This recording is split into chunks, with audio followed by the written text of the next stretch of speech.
ఈరోజు మనము అన్నం చపాతీ రోటీలోకి అద్భుతంగా ఒక సంప్రదాయ కూర బీరకాయ పెసరపప్పు కర్రీ ఎలా తయారు చేయాలో చూసేద్దాం. హెల్దీ బీరకాయ అండ్ పెసరపప్పు కాంబినేషన్ చాలా రుచిగా ఉంటుంది. చాలా సింపుల్గా అని వాళ్ళు కూడా సింపుల్ టిప్స్తో వివరించడం. మరి లేట్ చేయకుండా ప్రాసెస్లోకి వెళ్దాం. అయితే లాస్ట్ వరకు అయితే చూడండి. ముందుగా స్టవ్ ఆన్ చేసుకొని ఒక గిన్నె పెట్టుకొని అందులో నూనె వేసుకోవాలి.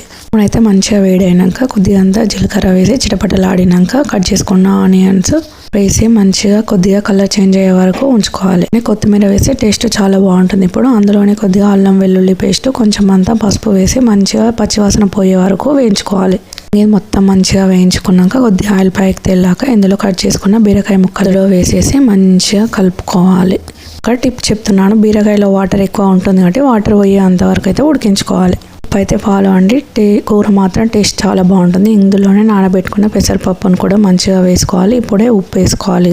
ఇందులో ఉప్పు వేయడం వల్ల కూర టేస్ట్ చాలా బాగుంటుంది. ఇంకా మంచిగా అటు ఇటు అయితే కలిపేసుకొని 5 మినిట్స్ లో ఫ్లేమ్లో ఉడికించుకోవాలి. ఇంకా దీంట్లో కొద్దిగంత కారం వేసుకోవాలి.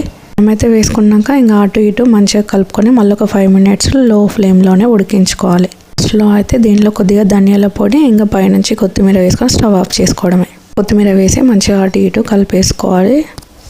టేస్టీ ఉండే బీరకాయ పెసరపప్పు కర్రీ రెడీ. వంటరాలు వాళ్ళైనా బ్యాచిలర్స్ అయినా చాలా సింపుల్గా చేసుకోవచ్చు.